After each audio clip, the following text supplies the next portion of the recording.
मित्रों, आज हम भागलपुर के इलाके के महान क्रांतिकारी के रूप में जाने जाने वाले तिलका मांझी का जिक्र कर रहे हैं। इनके बारे में कुछ चर्चा करते हैं। तिलका का अर्थ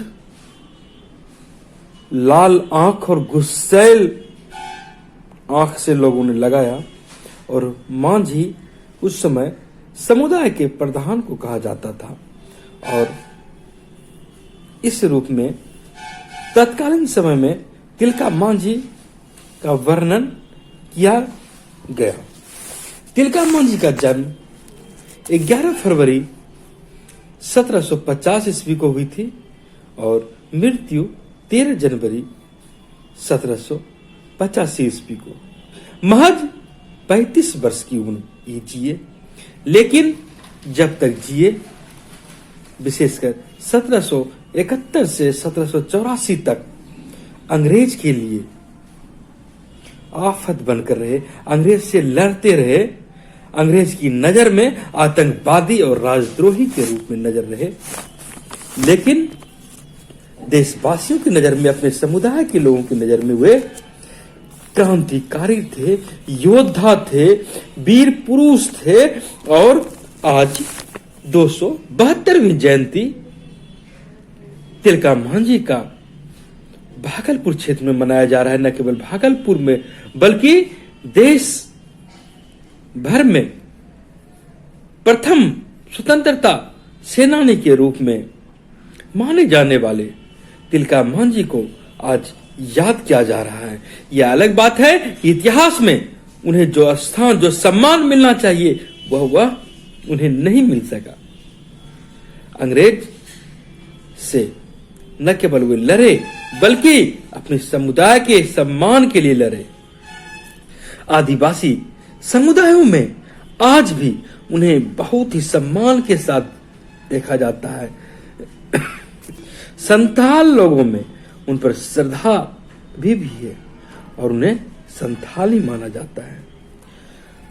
अंग्रेज की शासनकाल की बुनियाद तत्कालीन समय में स्थापित ही हो रही थी, और स्थापित होते होते वह बीजारोपण विशाल वट वृक्ष का रूप ले लिया। जाहिर है उस समय इतिहास लिखने का नजरिया भी अंग्रेजियत से भरा होगा। यही कारण है कि उन्हें जो सम्मान मिलना था वह नहीं मिल सका, और इतिहासकारों में उनको लेकर मतभेद आज भी कायम है। कोई उन्हें जबरा पहाड़िया मानते थे, तो कोई संथाल या कोई पहाड़िया। 1757 की पलासी की लड़ाई के बाद, जहां बंगाल के क्षेत्रों पर, और उसके बाद 1764 में बक्सर की युद्ध के बाद अंग्रेज की शासन व्यवस्था कायम होती जा रही थी। वहीं अंग्रेजों ने वर्ष 1765 तक राजमहल के जंगल के क्षेत्र को भी हथिया लिया था, और संथाल परगना, छोटा नागपुर और आदिवासी का इलाका, इन लोगों पर भी वो कब्जा कर लिए थे। यहां तक कि भारी कर वसूलने लगे थे, और जमींदार की सहायता से उन पर शोषण करने लगे थे। और 1770 ईस्वी में जब भयंकर अकाल पड़ा था बंगाल में, और लोगों के पास जीने के लिए भोजन नहीं था, ऊपर से अंग्रेजों ने टैक्स दोगुना कर दिया था। स्थिति बहुत ही विकराल होती जा रही थी। वहीं तिलका मांझी के नेतृत्व में और अन्य लोगों ने लूटपाट भी मचाना शुरू कर दिया, और कहा जाता है कि तिलका मांझी के नेतृत्व में जब तत्कालीन अंग्रेजी खजानों को लूटा गया, और उस समय से फिर, और वे लूटते थे और अपने लोगों के बीच खजाना लूटकर, जो अकाल से, जो गरीबी से जो त्रस्त थे, उन आदिवासियों के बीच वे उन धन को बांट दिया करते थे।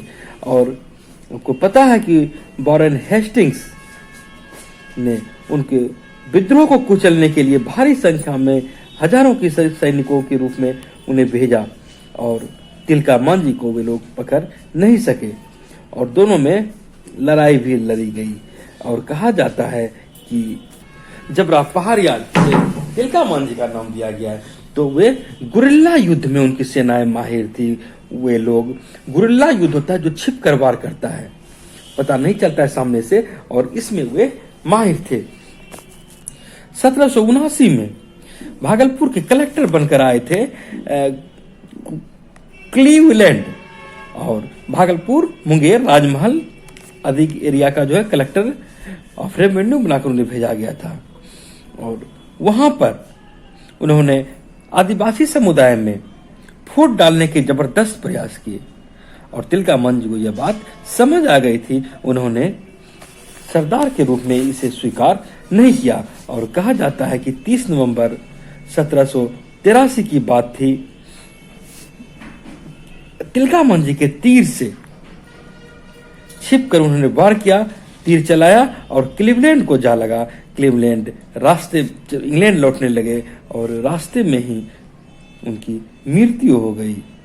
क्लीवलैंड की मृत्यु के बाद अंग्रेज बहुत ही अधिक आग बबूला हो गए और इनको पकड़ने के लिए तरह तरह के जाल बिछाए जाने लगे। तिलका मांझी के बारे में कभी कहा जाता है कि उनका जन्म सुल्तानगंज के पास तिलकपुर नामक स्थान पर हुआ था और उन्हीं के नाम पर तिलकपुर बस्ती बसा। वहीं कुछ लोग कहते हैं कि उनका जन्म राजमहल के एरिया में हुआ था।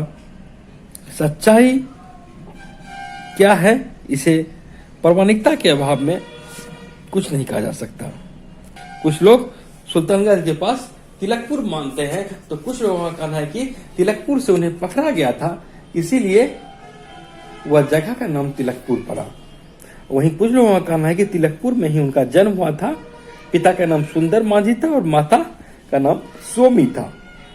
और क्लीवलैंड की मृत्यु के बाद में जिंदा या मुर्दा पकड़ने के लिए तो बहुत ही अंग्रेजों ने दबाव बनाया और जहां जहां आदिवासी थे उन पर हमला किया गया।